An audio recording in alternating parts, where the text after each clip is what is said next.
Hello students, today we will discuss routine checking. आज हम नैतिक जांच डिस्कस करेंगे। इसके क्या ऑब्जेक्टिव है, क्या इसके गुणदोष हैं। देखिए, बिजनेस का आकार छोटा हो या बड़ा तथा उसकी प्रकृति एवं संरचना किसी भी प्रकार की क्यों ना हो, हर बिजनेस में डेली जो वित्तीय व्यवहार होते हैं उन्हें जिन अभिलेखों या पुस्तकों में लिखा जाता है उन पुस्तकों की गणितीय शुद्धता की दैनिक जांच को ही हम रूटीन चेकिंग कहते हैं। दूसरे शब्दों में लेखा पुस्तकों की नित्य प्रति या दैनिक जांच को नैतिक जांच कहते हैं। विभिन्न भिन्न विद्वानों ने नैतिक जांच को अपनी अपनी लैंग्वेज में डिफाइन किया है। जैसे यहाँ पे देखते हैं, routine checking means checking of arithmetical accuracy of books of original entry and ledgers with a view to detect clerical errors and frauds of a very simple nature। Doctor Ashok Sharma routine checking के विषय में define करते हैं कि routine checking से आशय लेखा पुस्तकों एवं खाता बहियों की गणित संबंधी जांच से है, जिससे लिपिक को हिरास की गई त्रुटियों का या छोटे मोटे कपटों का पता लगाया जाता है। Doctor TR. शर्मा ने नैतिक जांच को डिफाइन इस प्रकार किया है, लेखा पुस्तकों की दैनिक जांच को ही नैतिक जांच कहते हैं।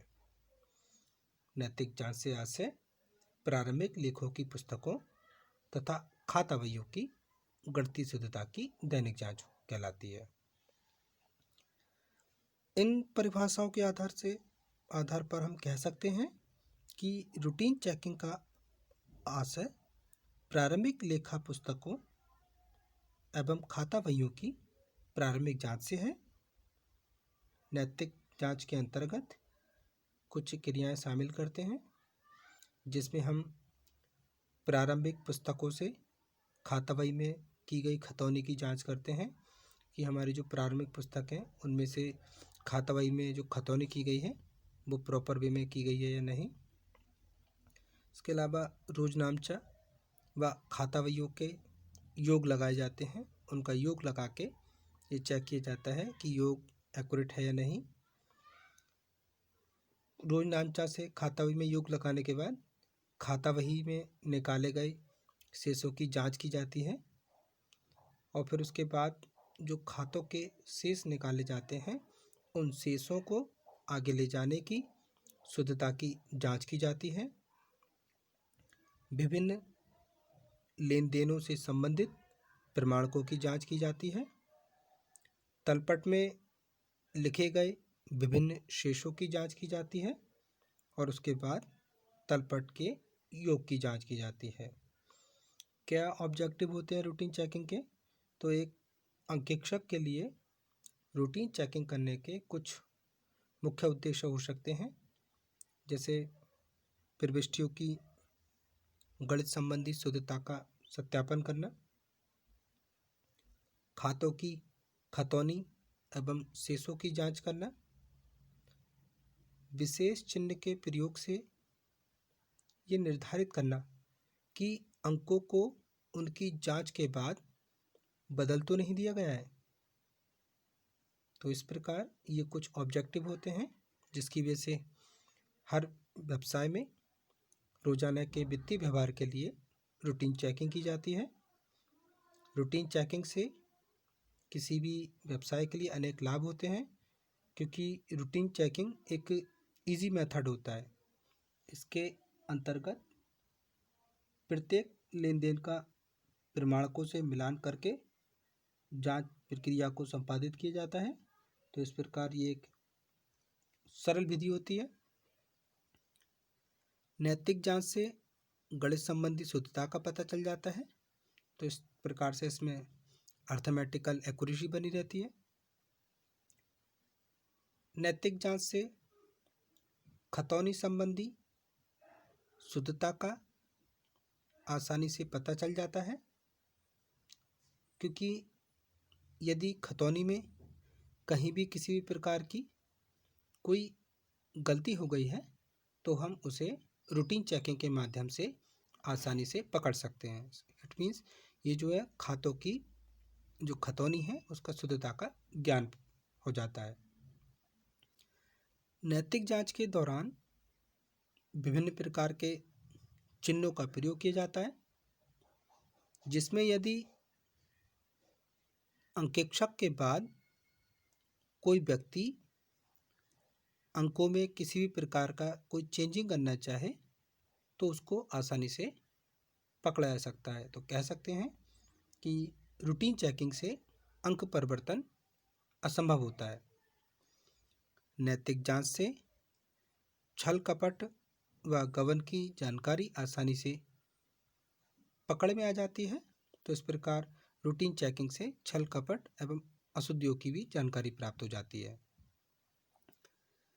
नैतिक जांच अंतिम जांच का आधार होते हैं, जिसके आधार पर एक अंकेक्षक को अपनी अंतिम रिपोर्ट देनी होती है। इसलिए अंतिम खातों की जांच भी इसी पर डिपेंड करती है। इसके आधार पर हम कह सकते हैं कि रूटीन चेकिंग से हम अंतिम खाते आसानी से बना सकते हैं, क्योंकि अंतिम खातों की जांच में ये काफ़ी हेल्पफुल होती है। इस प्रकार हम कह सकते हैं कि रूटीन चेकिंग एक ऐसा माध्यम है जिसके अंतर्गत प्रत्येक लेन देन का प्रमाणकों से मिलान करके इसकी जांच प्रक्रिया को संपादित किया जाता है। नैतिक जांच गणितीय संबंधी शुद्धता के लिए आवश्यक होती है। नैतिक जांच खतौनी संबंधी शुद्धता के लिए आवश्यक होती है, क्योंकि अगर खतौनी में किसी प्रकार की कोई गलती की गई हो तो हम उसको आसानी से पकड़ में ला सकते हैं, क्योंकि रूटीन चेकिंग में वो जो गलती होगी उसको हम आसानी से जांच सकते हैं। नैतिक जांच में भिन्न प्रकार के चिन्हों का प्रयोग किया जाता है। अगर अंकेक्षण के बाद कोई भी व्यक्ति उन डिजिट में कोई चेंजिंग करना चाहे तो उसको आसानी से पकड़ा जा सकता है। नैतिक जांच से किसी प्रकार के एरर्स और फ्रॉड का हम आसानी से पता कर सकते हैं, क्योंकि रूटीन चेकिंग में कहीं ना कहीं उसको आसानी से पकड़ा जा सकता है। नैतिक जांच ही अंतिम जांच का आधार होती है, क्योंकि इसी के आधार पर अंकेक्षक को अपनी रिपोर्ट बनाकर देनी होती है। इसलिए अंतिम खातों की जांच भी इसी जांच पर निर्भर करती है। तो इस प्रकार नैतिक जांच के ये लाभ थे। इसके साथ ही नैतिक जांच के कुछ दोष भी हैं, जैसे कार्य में लापरवाही। नैतिक जांच एक सरल विधि होने के कारण इसको करने में अधिकांश जो लेखा अधिकारी होते हैं वो लापरवाही बरतते हैं, जिससे लेखा अधिकारियों के लापरवाही बरतने के कारण इसमें त्रुटियां रह जाती हैं। तो इस प्रकार इसमें कार्य में लापरवाही रहती है। तो ये रूटीन चेकिंग का डिसएडवांटेज है। इसके अलावा नैतिक जांच में ये दोष पाया जाता है कि इसमें कार्य जो होता है वो यंत्रवत हो जाता है। मतलब ये जो जांच है वो पूरी तरह यंत्रवत है। इससे क्या होता है, कार्य में बोरिंग पैदा हो जाती है।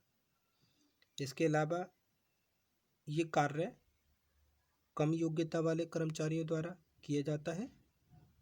तो क्या होता है, वे अपनी जो रेस्पॉन्सिबिलिटीज़ होती हैं, उनको जो दायित्व दिया जाता है उसको पूर्ण रूप से नहीं निभा पाते, क्योंकि कार्य जो होता है वो यंत्रवत हो जाता है, एक मशीन की तरह हो जाता है। रूटीन चेकिंग का एक दोष ये भी है कि इसमें हम सैद्धांतिक त्रुटियों का आसानी से पता नहीं लगा पाते, क्योंकि नैतिक जांच से सैद्धांतिक और पूरक अशुद्धियों का ज्ञान प्राप्त करना संभव ही नहीं है। इसके अलावा इसमें अगर किसी ने किसी प्लानिंग के जरिए, किसी षड्यंत्र के जरिए कोई छल कपट किया है, तो योजनाबद्ध छल कपट का नैतिक जांच के जरिए पता नहीं लग पाता है। नैतिक जांच से योजनाबद्ध ढंग से किए गए फ्रॉड का पता नहीं चलता, क्योंकि रूटीन चेकिंग से केवल छोटी छोटी गलतियां ही पकड़ में आती हैं। इन दोषों के होते हुए भी नैतिक जांच उन संस्थाओं के लिए जहां पर रोजाना अनेक लेन देन होते हैं, अनेक वित्तीय व्यवहार होते हैं, उनके लिए अनिवार्य तो नहीं है, लेकिन कह सकते हैं आवश्यक है। यदि नैतिक जांच का कार्य वरिष्ठ एवं अनुभवी कर्मचारियों की देखरेख में कराया जाए तो हम इनके दोषों से बच सकते हैं, क्योंकि वरिष्ठ और अनुभवी कर्मचारियों को रूटीन चेकिंग में आने वाले दोषों के बारे में पूर्ण जानकारी होती है, जिससे वह इन दोषों को दूर कर सकते हैं। तो इस प्रकार आज हमने रूटीन चेकिंग क्या होती है, इसके क्या ऑब्जेक्ट हैं और इसके एडवांटेज और डिसएडवांटेज को डिस्कस किया। आज की वीडियो के लिए इतना ही। Thank you very much students.